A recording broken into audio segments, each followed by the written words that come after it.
कहा कि घी लाइए। मैंने कहा क्यों? बोले मेरा भाई आने वाला है तो घी का हलवा बनाना है। मैंने कहा प्रिय, आज मंदसौर में कवि सम्मेलन है, बड़ा पेमेंट मिलेगा, कल घी लाएंगे देसी घी। बोले नहीं नहीं आज ही चाहिए। मैंने कहा प्रिय संभव नहीं है। तो जिद करने लगी और महिलाओं की जिद इतनी भारी होती, मानी नहीं और बहुत गुस्सा आ गया। तो मैंने जब हुई तो मेरे हाथ से मोबाइल छूट गया उसके ऊपर। उसने बचा लिया डॉक्टर साहब, लेकिन उसको भी गुस्सा आया, उसने बेलन फेंका, मैं नहीं बचा पाया। यहाँ आके टकराया, धम से घुमा हो गया, घुमड़ा होता है ना। मैं जैसे बाहर निकला मुकेश भावसार जी बोले आपके घुमा हो गया। मैंने कहा किवाड़ के टकरा गया मुकेश भैया। बोले घी लगाओ ठीक हो जाएगा।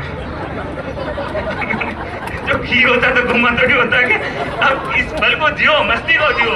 और मैं सबसे बड़ी बात है, मैं थोड़ा संशय में था कि क्या पता मंदसौर मेरी भाषा को समझेगा कि नहीं, लेकिन जो सादगी, जिस संजीदगी के साथ आप भाषा को समझते हैं। बाकी मैं अभी दक्षिण भारत की तरफ गया, एक होटल में रुका, वेटर आया, उसने दरवाजा खटखटाया, मैंने दरवाजा खोला और खोलते ही बोला वटे कम।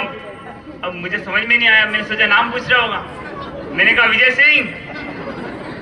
अब उधर क्षेत्र में यडेकम वडेकम, वो क्या पता कौन कौन से शब्द, उसने विजय सिंह नहीं सुना कभी और मैंने कभी वडेकम नहीं सुना। फिर चाय लेके आया, बोले वडेकम। मैंने कहा भूल गया क्या विजय सिंह? अब बार बार मेरे कंफ्यूजन हो रहा। गुरुदेव, मैंने फोन लगाया आदरणीय लोकेश महाकाली जी को। मैंने कहा गुरुदेव क्या समस्या है, बार बार नाम क्यों पूछते हैं? बोले क्या पूछ रहा है? मैंने कहा वडेकम। बोले नाम नहीं वेलकम है, बार बार स्वागत करने की परंपरा है। जब दूसरी बार वेटर आया, उसने दरवाजा खटखटाया, मैंने दरवाजा खोला और वो बोले उससे पहले मैं बोला।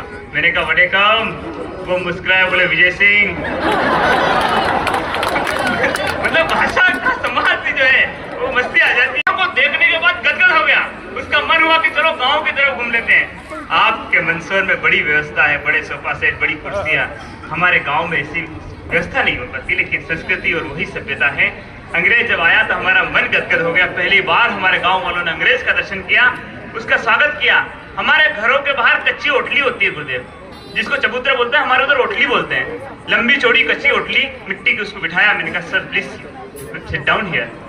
अंग्रेज जब उस ओटली पर बैठा तो उसको दिमाग चकराया, वाओ नाइस लॉन्ग सोफा।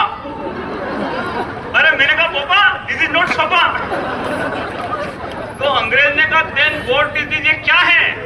अब गुरुदेव क्या बताओ ओटली को, मुझे भी नहीं पता अंग्रेजी में क्या कहते हैं। मैंने उसे बोल दिया कि सर दिस इज ओनली ओटली, ये ओटली है। अंग्रेज प्रसन्न हो गया, बोले आओ नाइस ओटली।